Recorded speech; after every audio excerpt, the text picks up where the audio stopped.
Olá, seja bem-vindo ao canal Verbo Vivo Revelando a Palavra. Se inscreva no nosso canal e deixe seu joinha. Hoje iremos falar sobre o Monte da Transfiguração, revelação divina porque Jesus precisou encontrar Moisés e Elias. Por que Jesus precisou encontrar Moisés e Elias no Monte da Transfiguração? Alguns lugares na terra pareciam ter uma aura sobrenatural, quase como se tocassem o céu, e o Monte da Transfiguração era um desses lugares. A fronteira entre nosso mundo e o divino parecia desaparecer brevemente, tornando-se um dos eventos mais místicos registrados no Novo Testamento. Imagine isso: Jesus leva consigo 3 de seus discípulos, Pedro, Tiago e João, até o topo de uma montanha alta.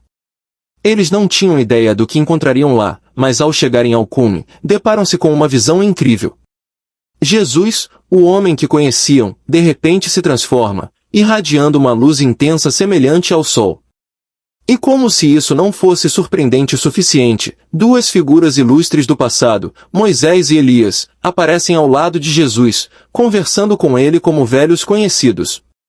Ele foi transfigurado diante deles, com seu rosto brilhando intensamente e suas vestes ficando tão brancas como a luz, conforme diz em Mateus capítulo 17 versículo 2.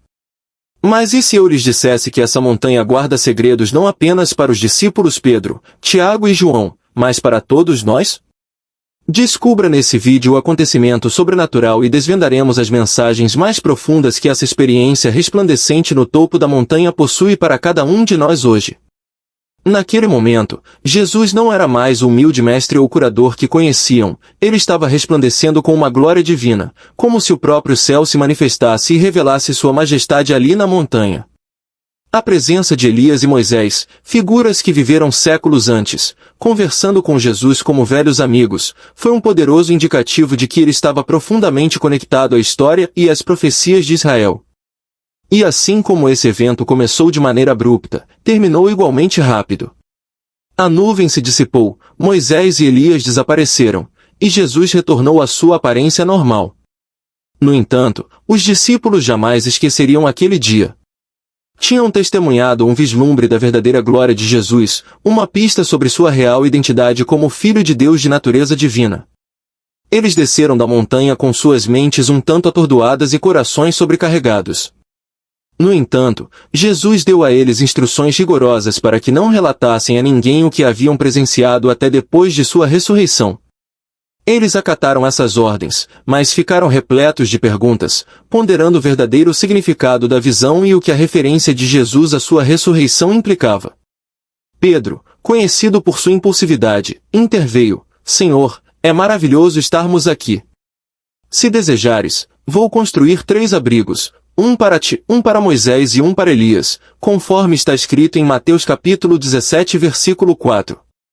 Talvez, no auge de seu entusiasmo, Pedro tenha desejado preservar esse momento, criando uma lembrança duradoura dessa reunião divina.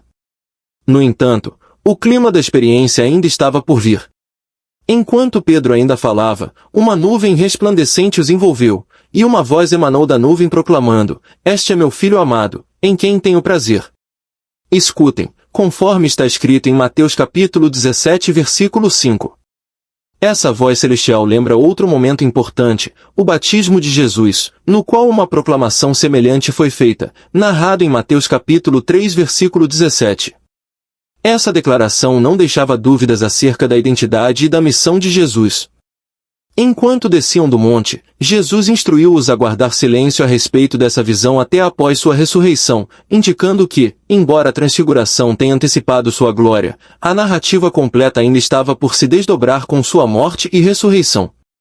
Moisés, um humilde pastor escolhido por Deus para liderar os israelitas na jornada para fora do Egito, não pôde ingressar na terra prometida devido a transgressões passadas, conforme o livro de Deuteronômio relata.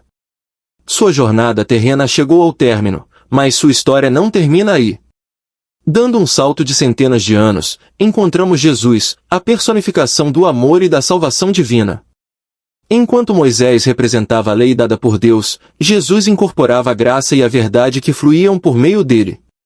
A transfiguração uniu o antigo e o novo, a lei e a graça, Moisés e Jesus. A presença de Moisés ao lado de Jesus no monte simbolizava essa conexão entre o passado e o presente. Elias, por sua vez, ocupou uma posição proeminente como um dos profetas mais influentes do Antigo Testamento. Sua presença ao lado de Jesus sugeria que ele era o cumprimento das leis e profecias do passado. A escolha do Monte da Transfiguração como cenário para esse evento ressaltou a importância inegável do Messias que Jesus representava, o supremo ato de sacrifício no qual ele removeu os pecados do mundo. A transfiguração de Jesus na montanha representou um vislumbre para Pedro, Tiago e João da gloriosa natureza de Jesus antes de sua encarnação humana e de seu futuro esplendor. Este evento pode ter sido o cumprimento da alusão de Jesus, quando mencionou que alguns de seus seguidores o viriam em sua forma verdadeira antes de morrerem. O que exatamente aconteceu? A Bíblia não fornece um relato detalhado da conversa entre Jesus, Moisés e Elias. No entanto, de acordo com o relato de Lucas, eles apareceram em um esplendor glorioso, discutindo os eventos que logo ocorreriam em Jerusalém, nos quais Jesus desempenharia um papel crucial. Lucas 9:30-31.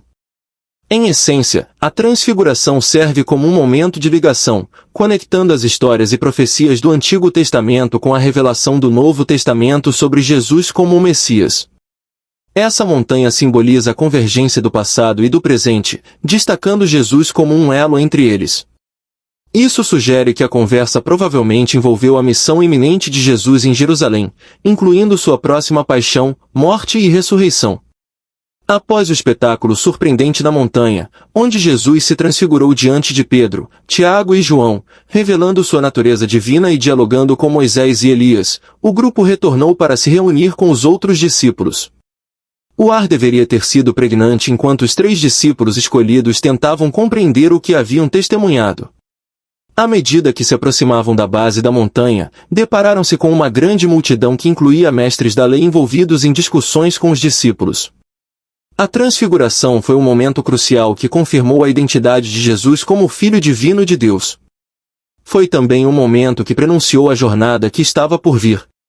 A descida da montanha pode ser vista como uma metáfora para os desafios que Jesus enfrentaria em sua missão. Enquanto o topo da montanha representava um local de revelação divina, a base era o lugar onde os problemas do mundo real aguardavam, como o caso do menino possuído por um demônio. Após a transfiguração, Jesus começou a falar abertamente sobre seu próximo sofrimento, morte e ressurreição. Assim, a transfiguração não foi apenas um momento de esplendor, mas também uma preparação e confirmação para os eventos vindouros. A partir desse momento, Jesus começou a instruir seus discípulos sobre a necessidade de ir a Jerusalém, sofrer nas mãos das autoridades religiosas e ser morto, com a promessa de sua ressurreição no 3º dia. Jesus é a solução para o maior dilema da humanidade. Ele representa o cumprimento total das promessas antigas, profecias e leis. Por meio dele, a salvação tornou-se possível, e o amor de Deus foi revelado em sua plenitude. No versículo 1 do capítulo 17 de Mateus, encontramos um evento profundo que une muitos aspectos das Escrituras. As montanhas desempenham um papel proeminente nas histórias bíblicas, como lugares de encontros com Deus. Moisés encontrou Deus no Monte Sinai, Elias teve sua própria experiência transformadora no Monte Horebe, e agora Jesus escolhe uma montanha como cenário para uma revelação de grande importância. Moisés e Elias, 2 notáveis figuras do Antigo Testamento, representam o cumprimento da lei e das profecias. Moisés personifica a lei, tendo entregue os 10 mandamentos aos israelitas, enquanto Elias simboliza os profetas, conhecido por seu zelo pelo Senhor e por confrontar a idolatria. Sua presença ao lado de Jesus carrega um significado profundo. Jesus é o cumprimento tanto da lei quanto das profecias do Antigo Testamento. Ele representa o princípio da Torá, os 5 primeiros livros, a lei, e o cumprimento das profecias dadas por Deus aos israelitas por meio do profeta Moisés. No entanto, a lei era mais do que um conjunto de regras, ela funcionava como um espelho que revelava a imperfeição e pecaminosidade da humanidade. Ninguém conseguia obedecer perfeitamente toda a lei, evidenciando que todos necessitavam de redenção. O apóstolo Paulo afirma em Romanos capítulo 10 versículo 4, pois o fim da lei é Cristo, para a justificação de todo aquele que crê. Isso não significa que a lei tenha perdido sua importância, mas que seu propósito se cumpriu em Jesus, apontando para ele como a resposta à necessidade de redenção da humanidade. Quanto ao cumprimento das profecias, a história de Jesus cumprindo as profecias representa a promessa eterna e o plano de redenção de Deus. O Antigo Testamento, uma crônica dos israelitas, está repleto de profecias sobre o advento de um Messias. Essas profecias, estendendo-se por séculos, são como peças de um quebra-cabeça esperando serem unidas pela vinda de Jesus. Ele é a resposta às antigas promessas e o cumprimento das profecias do Antigo Testamento. Seu objetivo final era reconduzir a humanidade a um relacionamento correto com Deus. A Bíblia é mais do que um livro sagrado, é um legado de sabedoria, fé e inspiração que tem moldado a história da humanidade. Se este texto enriqueceu sua compreensão e apreciação das narrativas bíblicas, não se esqueça de dizer o que achou nos comentários abaixo. E, claro, inscreva-se em nosso canal para continuar levando o Evangelho a mais pessoas e deixe o seu joinha. Até o próximo!